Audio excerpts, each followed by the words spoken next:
There's really no secret about our approach. We keep moving forward, opening up new doors, doing new things, because we're curious. And curiosity keeps leading us down new paths. We're always exploring and experimenting.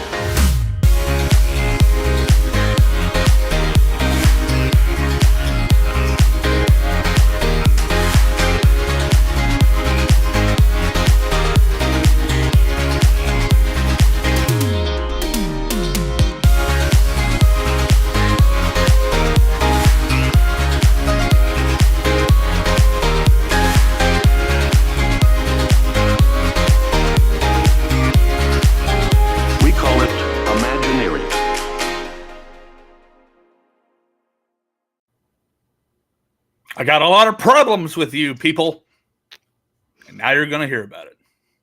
Welcome, everyone, to the ImagineEars Disney podcast, and I'm your host, Matt, and I'm joined, as always, by my good friend and co-host, Susie.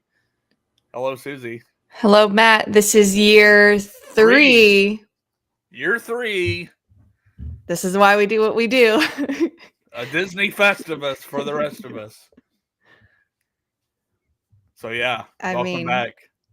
Thank you. This is the weirdest time of year. Trying to schedule time to record this has been like literal rocket science, but we're here, and I know this episode is always fun to do because when you love something as much as we love Disney, it can hurt you. What you love the most hurts you the most, and so sometimes we just have to air those grievances, one may say. We gotta air the grievances, and that's just what we're gonna do. So, yes, for those of you who are new to the podcast and have no idea what's going on, Seinfeld, of course, way back in the day. Relatively. Relatively. Had Festivus, and so we are doing a tribute to that. And we're giving our own little spin on things with our Disney Festivus. So we will be sharing this evening. We'll be first airing our grievances. The airing of grievances is first. Then we will be having the feats of strength.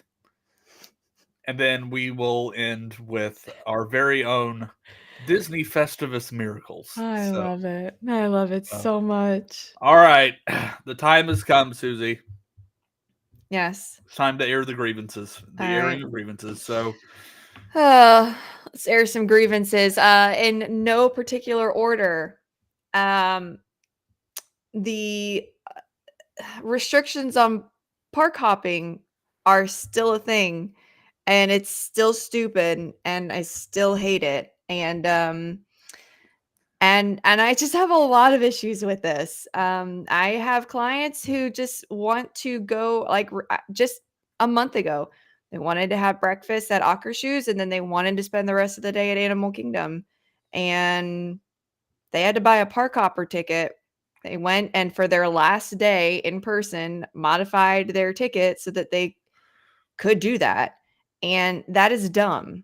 It is awful for pass holders. I would love to, this last trip, the kids wanted to go do more stuff at Hollywood Studios, and Hollywood Studios closed at 7. And, we would have loved to take everybody over to Epcot. Tim and I have annual passes, so we could do it, but we didn't buy park hopper tickets for the kids because it's not worth it. So it does not make any sense anymore. You are open, running at full capacity. You do not need to restrict when people can park hop. I think the only reason they're doing it currently is because of virtual queues, because the virtual queues drop at 1 p.m. Park hopping is 2. Still stupid. It's still stupid. Yeah, not fun. I know that's a point of contention for a lot of people. Speaking of pass holders, so my first grievance is so next year some things are changing for the good, and we'll get to that later because this is going to be an episode of bad and good. Yes, true. So park reservations are going away for some, and that's my thing for some. I don't know how they do it. Somehow they turn a good thing into an even more confusing thing. Yeah. These good to go days for pass holders, like, just take it away. Right. Just take it away. It's not going to make that big of a difference. And so now we're going to have days where we don't have to make park reservations, but we can't tell you what those days are until several weeks or sometimes even several days before. So, like, there's still a planning element to it, and spontaneity is just out the window. So Yeah. it's just frustrating. You know, a lot of people have to put in their vacation time early, and yeah, you put that in early, and there's a potential that those days are going to be, you know, not. You have to do your park reservation. It's just, I don't. Right, but, like, when's the last time outside of a literal holiday, and I even take that back because there's probably still availability. When's the last time you saw a park and a day not have availability for park reservations? Well, actually, Maybe Christmas? New Year's? Christmas, New Year's Eve. I've actually run into that problem this week with some people. Um, anyway, But so the other 363 days out of the year, I mean, I had clients went go at Thanksgiving and yeah, there was plenty of reservations of it. So I just it's very rarely an issue. It just I don't know in why its they're just doing it for entirety. that so few of the days. So Yeah. few days. It's And ridiculous. for most people, it's okay. And that's the other thing. For most people, they're not going on those days anyway because either A, they're smart and don't want Yeah. to they're trying to avoid those crowds, or B, they don't have the pass that lets them go those days anyway. Right. Since they restructured the pass system, only 2 levels of annual pass holders can even go on long weekends. So, looking at those MLK days, those holiday weekend type situations, you have to have a sorcerer's pass or higher to go. So, it's limited anyway for annual pass holders. I don't understand this. Yeah. Good. That's a good one. That's a good one. All right. What's next for you? Um, Disney ticketed event websites, phone lines, anytime, especially as travel agents, we need to buy something for Christmas party, Jollywood Studios, Jollywood Nights, whatever, Oogie Boogie. Like every single time that tickets for an event open, it's an absolute disaster. And I don't know why they don't get a grip on this. And I don't know why now with the issue with Oogie Boogie, it doesn't matter if it's Disneyland or Disney World. It just seems like they can't figure out how to release tickets and it crashes. There's issues with you had this, right? You got kicked out a couple of times. Like it's very reminiscent, not to be that person, but it is of the Eras Tour master a ticket master debacle where if you have something in your cart, if you have selected something, it should no longer be available. You should not be able to just, you know, continue through the purchasing process. I don't know. You would think a conglomerate like Disney would be able to roll something out like this. I know they've done it and they've tried like tiered days of sales even. It just doesn't go well Yeah. ever. It's such a bummer. Yeah. Yeah. Like I get ill when a client asks for stuff like this. I'm like, great. I purged the Oogie Boogie experience from my brain. So thanks for that. Oh, sorry. Awful. Maybe one of the worst ticketing experiences I've ever had ever. It was terrible. Like, I'm hey, very sorry for that. we're gonna come back here in a couple of weeks and figure out what to do. So, anyway, okay, next for me, the constant tweaking of Genie Plus. Oh my gosh. Very good point. Again, people just look. There is a reason why cruises and all-inclusive resorts are popular. It's because, for the most part, outside of a few experiences, everything that you are doing is prepaid, and before you even take your trip, it's paid for, it's done. Mm-hmm. The frustrating thing is, we have clients going to Disney World. We're booking vacations for them. They want to know how much stuff is, and I can't tell them exactly what they're going to Yeah. be paying or how And much we something can't is going to help be. them with it. I'm not waking up at 6:40, and if you have multiple clients traveling at the same time, you can't manage that for them. Yeah, They're and on their own. the ability to pre-purchase was nice, and I don't know why they took that away. But yeah, I tell people, like, they're like, "How much is it going to be?" I'm like, it honestly just depends on the day, and Mhm. you won't find out until the day of. So I don't know. That's just kind of frustrating to Yeah. voice to clients, and they're like, "What?"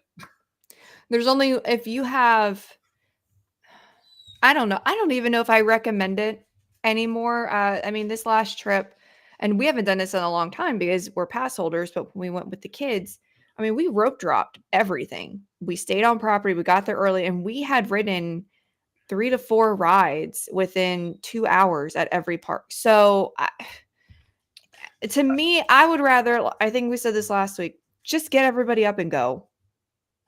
Just Yeah, go because you can't, we're standing there in line, like some of the kids watched, people go by, and it was at like we weren't waiting too long for Haunted Mansion. We waited like maybe 20 minutes, and Tim's like, "Why are they using their Genie Plus on like a 20-minute wait?" And I said, "Because they don't have a choice. You've paid for it. You select a time. You have no idea what the wait is going to be at the time you go, and with the availability and the options they give you, you could be wasting it, on something just because it's there and you feel like you have to use it." I still think there's value in it. We used it at Magic Kingdom a couple of weeks ago, and that was definitely a smart play.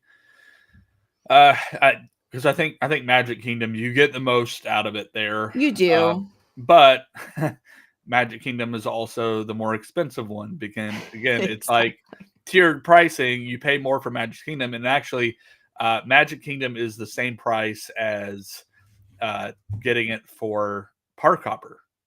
So you can either get Magic Kingdom by itself for that price, or also get every park, like the park hopping perk, Yeah. for the same price. So you pay a little less for um, some of the smaller parks like Animal Kingdom, but I don't necessarily think you need it for Animal Kingdom on most days, especially No. if you have a single park ticket for that day, the base ticket. So anyway, just kind of frustrating. I hate just kind of the wishy-washy pricing. It's like, Yeah. okay, it's going to be this one day, could be different the next day.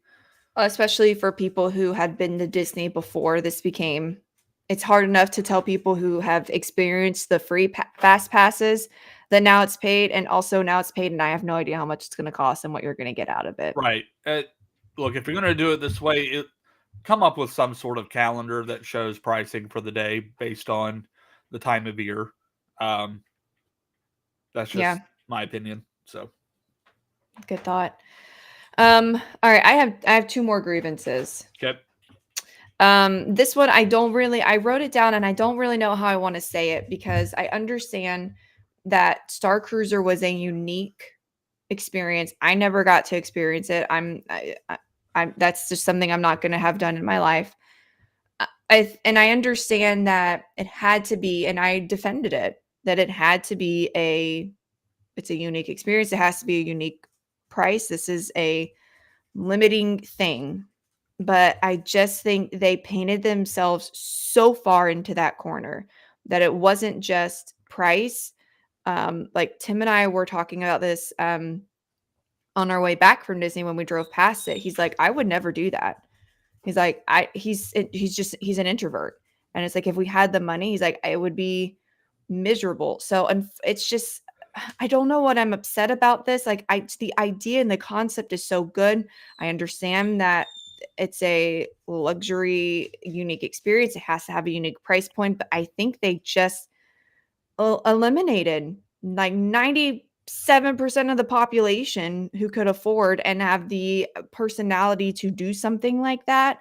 And what hurts the most is the Imagineers, the cast members, the people who poured their heart into such a unique experience and worked so hard, and now it's gone. And there's not, I don't know, and I don't know if something like this will ever return in a different version, but it's just such a missed opportunity. Yeah, for sure.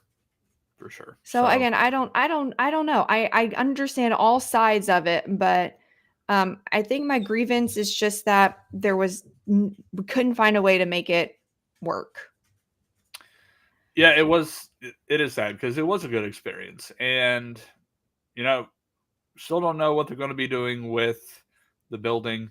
Who knows? Maybe we'll see something revamped over the course of time. So yeah.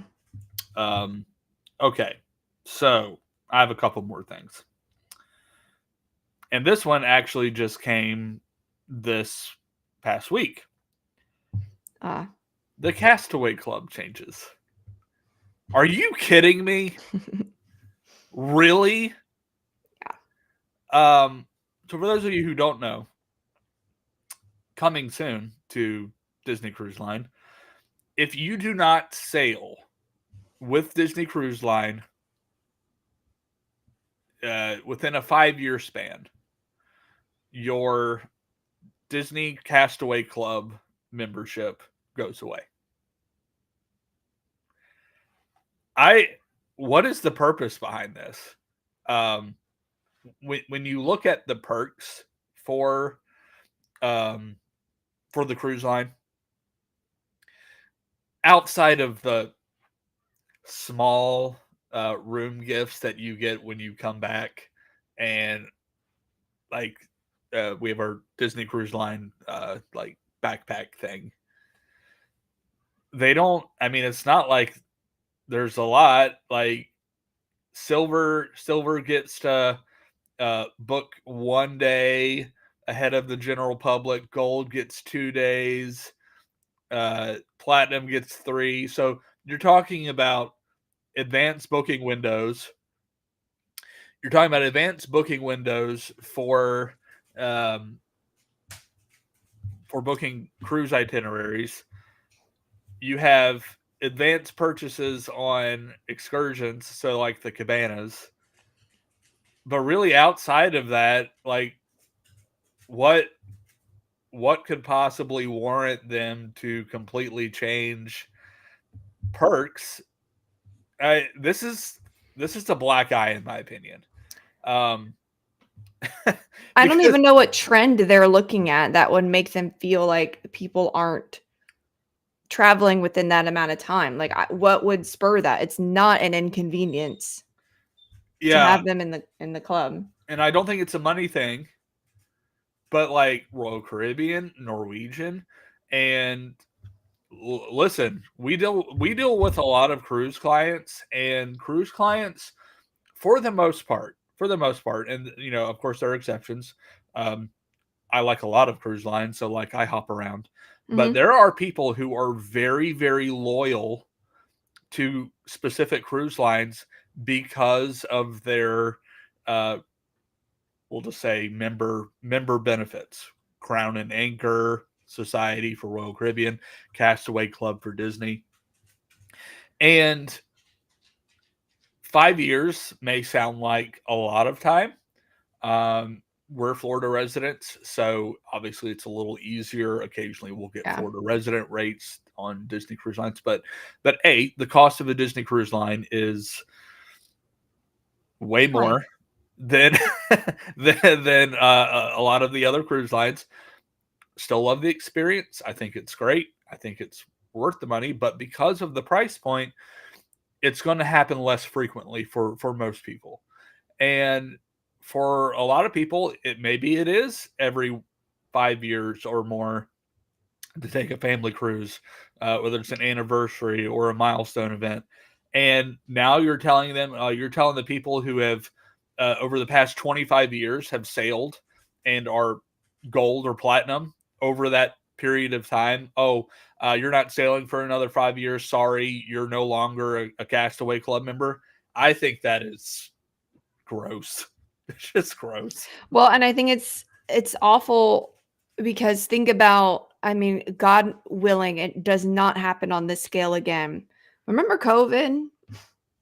Yeah. So, I mean, now I know they would take, if there was something like that or some kind of major event, I'm sure they would alter the situation. But like, just think about how much time we lost with that. Now, think about that on an individual level. You have someone fighting a disease. You have a child and you're waiting till they're old enough to enjoy and experience it. Like 5 years in a normal lifespan, one life event just changes everything. And I think now you're basically forcing people to cruise, which sounds like exactly what it is, but that's kind of icky. It kind of feels icky. Yeah, it's not a good look. No. Like, this is honestly probably one of the most upsetting things that I've seen in quite a long time. Yeah. Well, I mean, in your example, you're saying if you've been part of you're a gold member and 25 years been cruising with Disney Cruise Line and you go on a cruise, like let's say you go on a cruise every 5 years. I mean, that's 5 cruises in 25 years. And outside of the state of Florida, for people who have to like fly to Port Canaveral, like that's saving up a lot. I'm taking a family, like that's and you're talking about hitting milestone events. That does not seem unreasonable to me. So I don't know the logic behind this unless they're just looking at Florida residents taking advantage of this, or they're trying to increase how often locals cruise. Again, it's something that can be seen through pretty easily. The answer is they want more people to cruise. Yeah. So, All right. you had no more, right? No, I have one more. You have one more. Okay, I also have one more. So, This and we could do a whole episode on this topic, and maybe we should, but not try to be too negative. What is happening with Disney movies? I almost put this on my list, but They are falling behind every other studio. And I'll specifically call out the animation. And I think what this could be is we're finally seeing some of the consequences of Chapek and his limitations, because we know how he feels about creatives.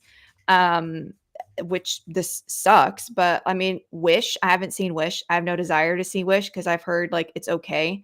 I've heard some of the songs and it just sounds like you ran Lin-Manuel Miranda through Chat GPT. They sound so generic and boring. There's no heart. I have no desire to see Elemental. The animation, I've seen that before. For what it's worth, I actually enjoyed Elemental.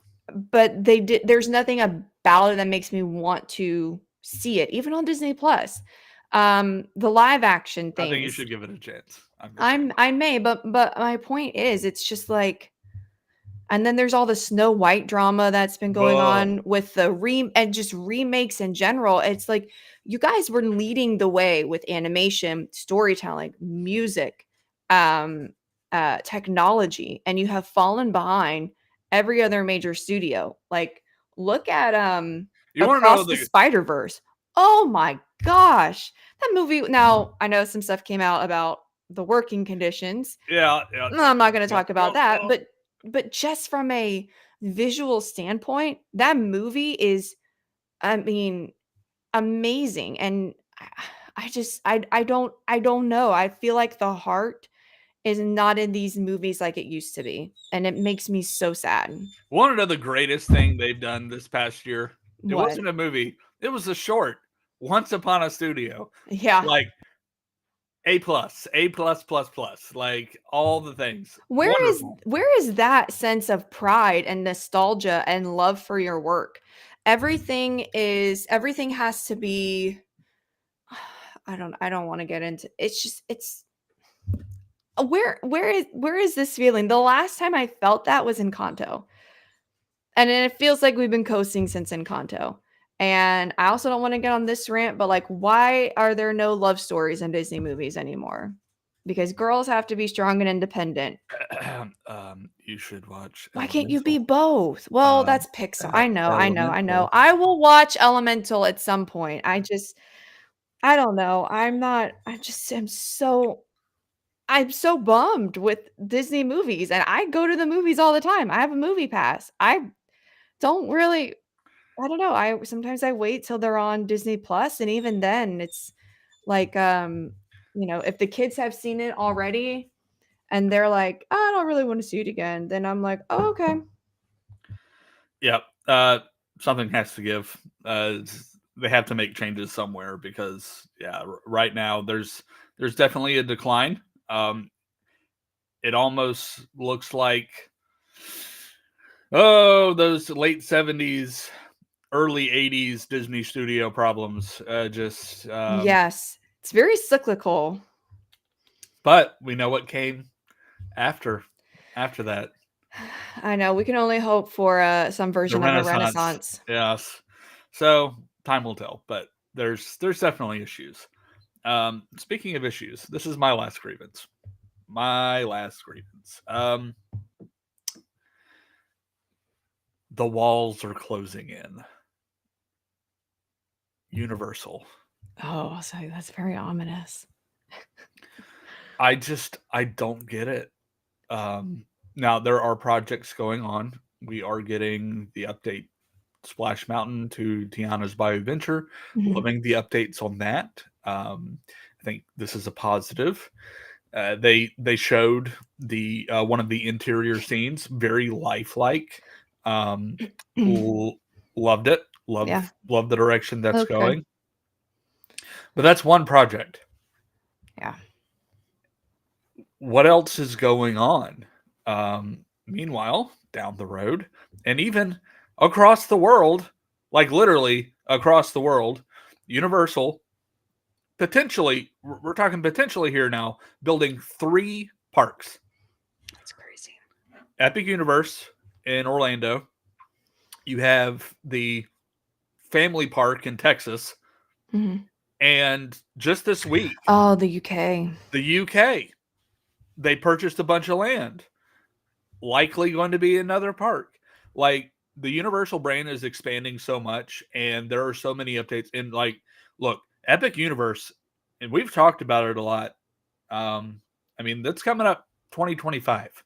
We are almost a year out from that, and uh, I again, BioReconstruct on Twitter, or excuse me, X, does a fantastic job with updates, and just watching the progress of this is just fascinating. Mm.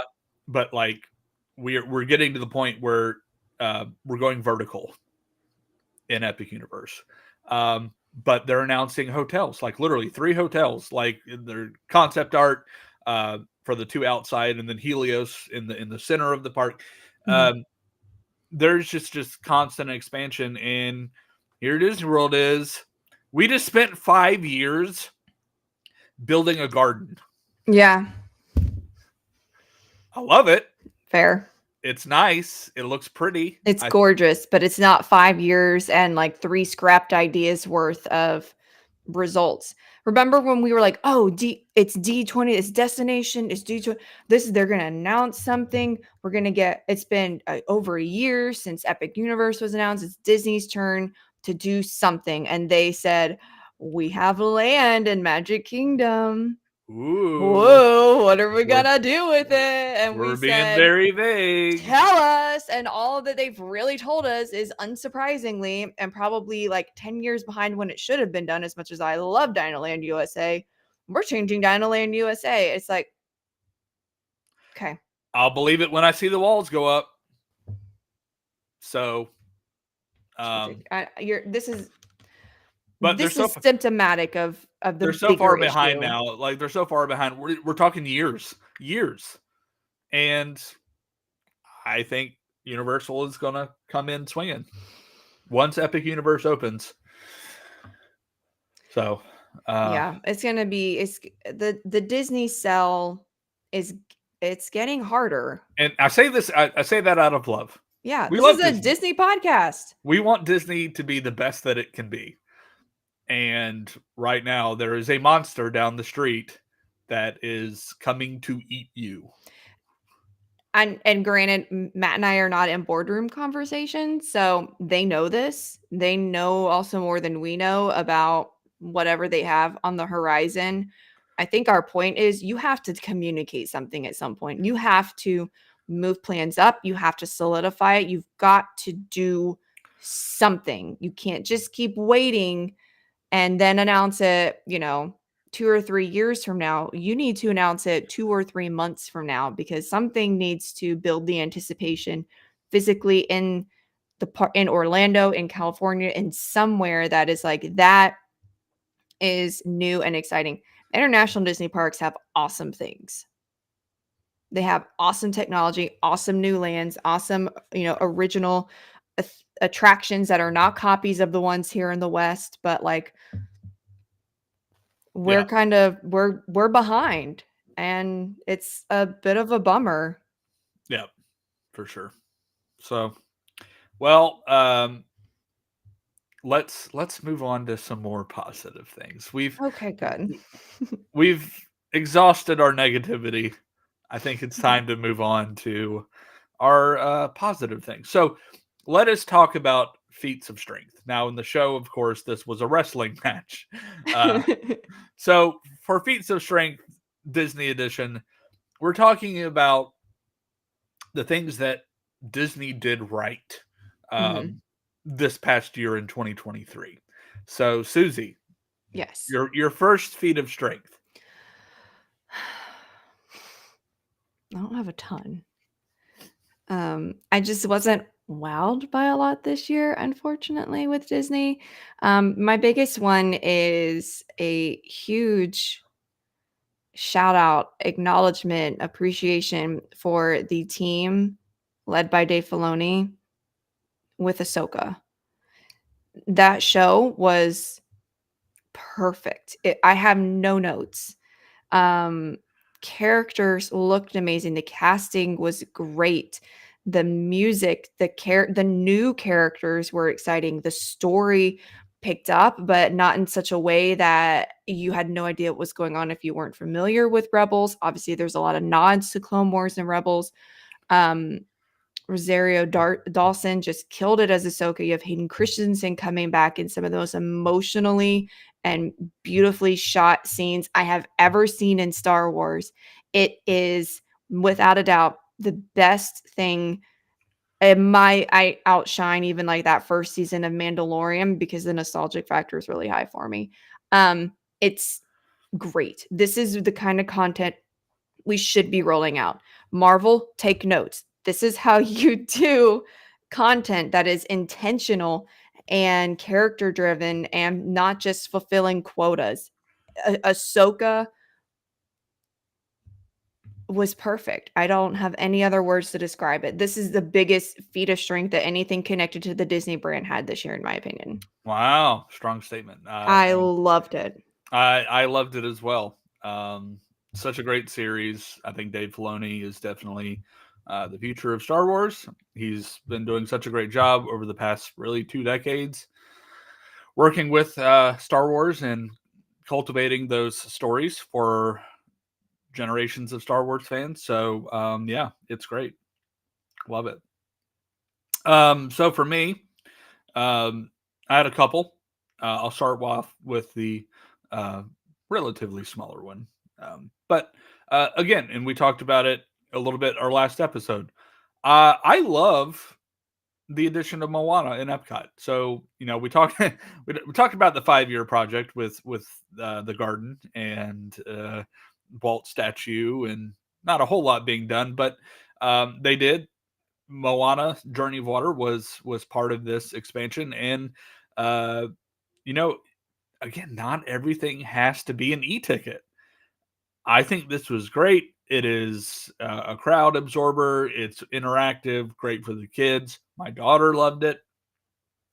It's very beautiful. I think that a lot of time and effort went in to the design and the aesthetics and its placement, in relation, especially to Spaceship Earth in the background. Like it provides a lot of opportunity for the photo minded person to go in and take some nice, cool photos of Epcot. But the interaction, it's a nice little escape in the park for kids and families to go walk through and interact with the elements. And again, I think this goes back to the original concept of Epcot and the edutainment portion of things. This isn't just an IP thrown down. Like this fits the theme, and I think they did a great job with it. So well done, Imagineering. Thanks for giving us Moana. I agree with that. Excellent point. I will also give a foot of strength to the Imagineers for finally finishing Tron after 7,000 years. No, and I know we've joked about it before, but Tron is a thing. Mm-hmm. Tron is open. Finally, it is fun. The entire the queue, the area, it's open. It's awesome. It's a good ride. Again, it is our version of the one from an international park, but still it's here, and Magic Kingdom needed that extra something. So congrats. Yay. Go Tron. I that sounds very sarcastic. I love Tron. In comparison to some of the attractions that opened last year, like Guardians, no. But for Magic Kingdom, it definitely needed a more intense e-ticket virtual queue style ride to kind of breathe a little new life into Tomorrowland. So I think it's just what we needed. Very nice. Very nice. Was that your last feat of strength? Just yeah. So that okay. Yeah. I have one more as well. And this is kind of, I'm lumping several things in, but there's a general concept and theme behind this one. And that is admitting when you're wrong. There was quite a bit of that this year. And look, big business decisions were made. Some very unpopular things over the past few years were put in place. And, it takes a lot to backtrack on those. That's true. Not something to, disregard. So I think one of the biggest things in January was the removal of the resort parking fees for guests. I could not believe it when they did this. I kind of had that on my list for something else later because of how shocked I was.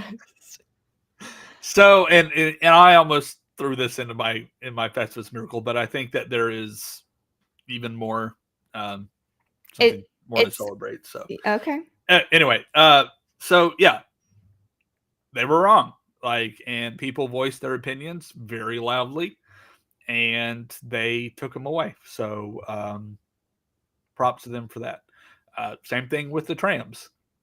And now I'm a little disappointed in how long it took, but I guess better late than never. I guess. Yeah, Magic Kingdom, and Magic Kingdom was really the only one for a while, and then Animal Kingdom. Animal Kingdom is the other one that really needs it. Yeah. But Hollywood is a little bit easier to navigate. Epcot, I would probably rank that third. So Magic Kingdom, definitely need the trams. Animal Kingdom, especially if you're parking way out in Yeti and way out there. I think I can't remember if someone told me this or if I checked myself. If you were parked in that far distant parking lot at Animal Kingdom, you were closer to the McDonald's near Animal Kingdom than you are to the front gate of Animal Kingdom. That's so crazy. It is. I believe it. It is a haul to It's a very long. It's like a diagonal parking lot. It's like literally, yeah, it's very strange. And then they've added. I feel like every time we go to Epcot now, we're in like the space parking. So like we're way over by Guardians, and that is getting to be yeah. huge as well. So So shout out to the trams. shout out to the trams for finally coming back, and like it's an annoyance for people like us who don't have physical limitations, but for the people who require wheelchairs or it it's a haul for most of these parks. So yeah, and you're starting your day off exhausted walking from your car all the way to Ticket and Transportation Center or wherever. But good to have the trams back. Better late than never. And then kind of last in this category of thanks for listening to us. Happily Ever After coming back. And to a lesser extent, Harmonious. Look, I'll talk about Harmonious first. I actually enjoyed that show, but there was just so much backlash on the show elements for Harmonious, blocking the view of everything in World Showcase. You had to be in certain areas to really experience what they wanted out of the show, which is unfortunate because it has nothing to do with the show content. That was the show actually creating it. And so I feel like they shot themselves in the foot because the actual show is so great. You just physically couldn't see it in, a third of the park. Yeah, and Luminous is I think Luminous is great. I actually enjoyed that show. I've watched I haven't seen it in person yet, but I think watching it and liking it is a good sign. Mhm. So again, the viewing has opened up where you can basically be anywhere around World Showcase Lagoon and enjoy the show. I think there's the concept of the show is clear. Maybe hammer it. Maybe there's a little over narration. I think you can overdo it, and I think it's like right on the fringe of that. We're not stupid. Come on, like we understand the concept. A little iffy on some of the songs. The arrangements are cool, but But overall, I think it's a good show. I don't necessarily think it's going to last 20 years like Illuminations. I still dream of the day when they drain World Showcase Lagoon for a big construction project and they do what they did at Disneyland, just put a bunch of fountains in, make it like this spectacle like World of Color. Well, that was what I thought the barges were going to be able to do. I thought that they would be something during the day. Yeah. Well, and they were not. So anyway, yeah, and then of course, Happily Ever After replacing. I already Huge. forgot. I already forgot the name of the other show. Enchantment. Enchantment. Yeah. What can you say? It was an effort, and they did make a change to it late in the game. It did get better, I think, because of that, but it's difficult going from something. And look, I remember Wishes. I was there 2 days in a row. I was there the night that Wishes ended. Mm-hmm. I was there the night Happily Ever After premiered. And for a lot of people, nothing can replace Wishes. Nothing can. Like, it's not going to be as good. They can't possibly do it. And they did it. I really think they did it. I loved Wishes, but Happily Ever After is it's very good. And you have that running for a few years, and then you just automatically think, okay, the next show is going to be better than the next. And in case of Enchantment, that was not true. Awful. Sorry. So lots of public opinion on that, and they backtracked and brought back Happily Ever After. More props to them. So lots of instances where they made difficult decisions, and I think admitted that they were wrong in bringing those things back. So, yeah, those are my feats of strength. Very nice. Well, Oh. I had a Festivus miracle. Yes, You mentioned it. The parking. I've always despised the parking fees at the resorts. I think it's stupid, especially at whatever. So taking that away was huge. But so I don't want to like dwell on that since we kind of mentioned it in a more joking way. And like I don't want my miracle to be something silly. So on the fly, thinking like of another miracle. Mentioned it a little bit last week, but in a not literal, but in a way, Walt Disney gets to see Epcot. And having that statue is very special. I know it's not, I know he's not here. He's been gone for a very long time. But it's just very special that Epcot has evolved in so many ways over the years.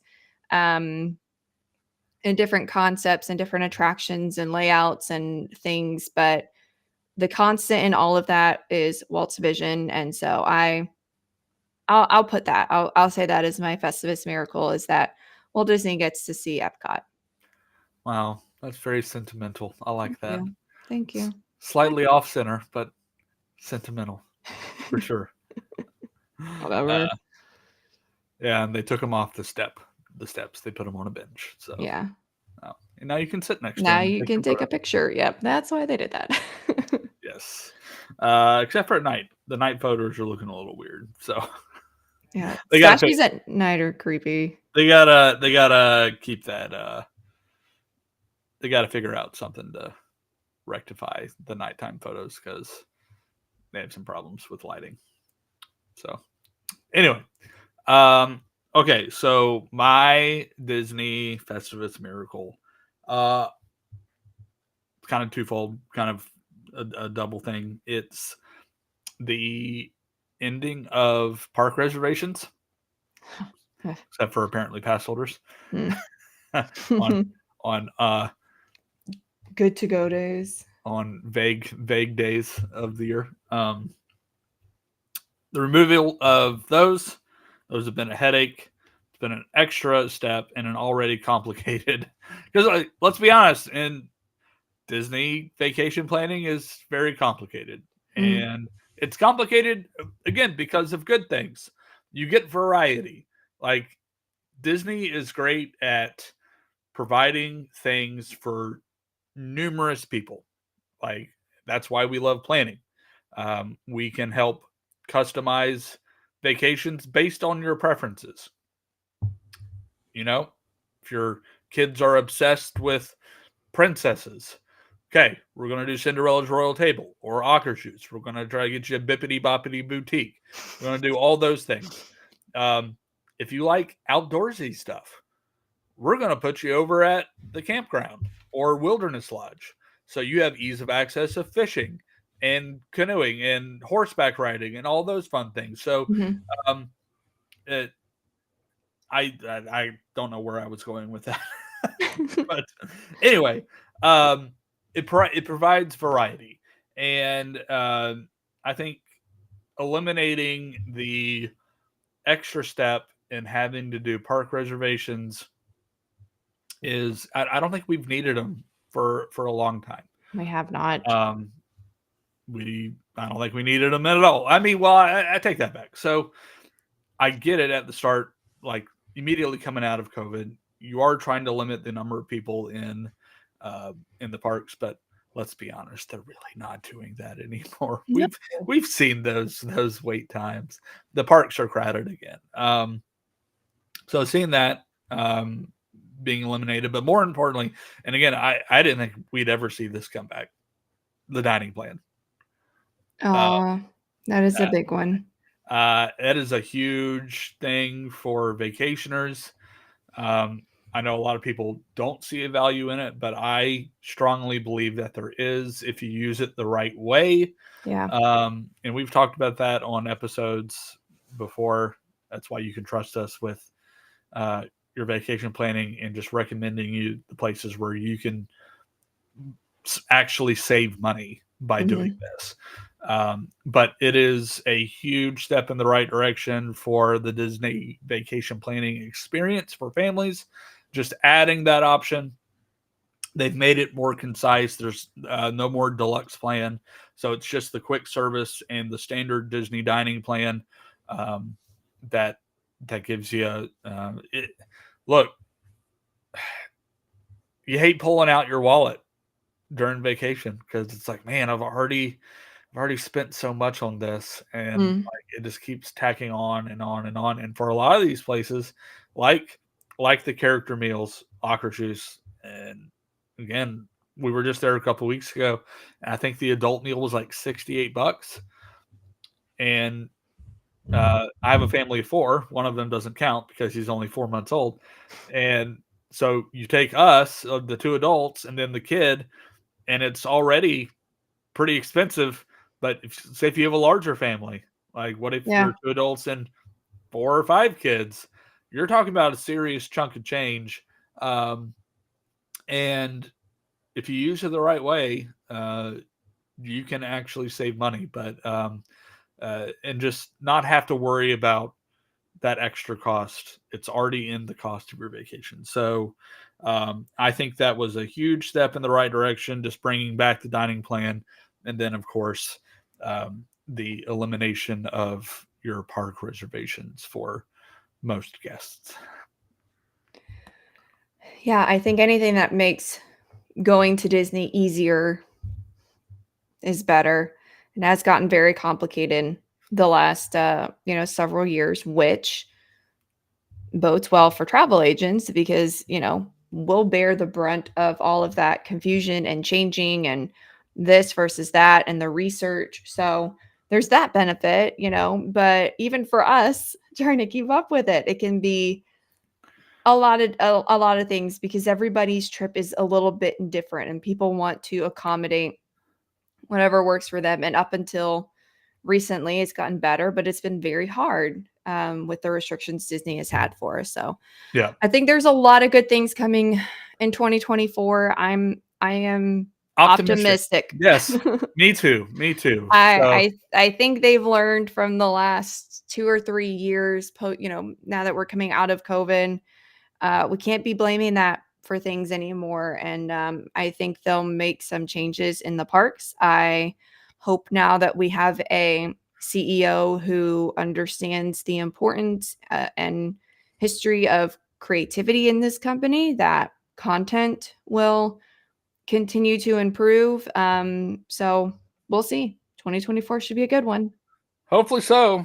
Hopefully some bright days ahead. And I believe that. So again, we love Disney, and sometimes we have to talk about the hard things, but there are good things too. And I think there are a lot of good things in store for 2024.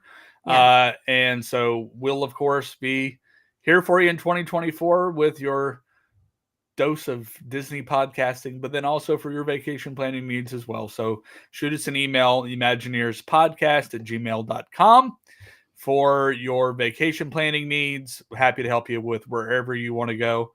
And then, closing out the year, thank you, listeners, for giving us another strong year of listenership and viewership for those of you who watch live.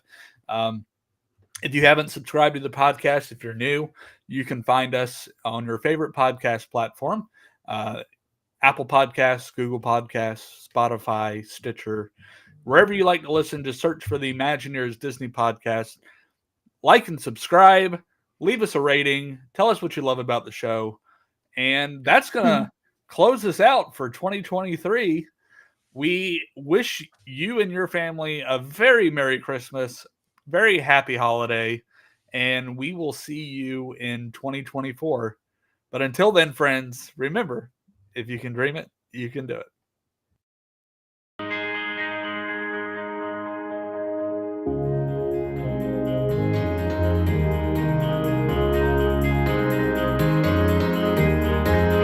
There's really no secret about our approach. We keep moving forward, opening up new doors, doing new things, because we're curious. And curiosity keeps leading us down new paths. We're always exploring and experimenting.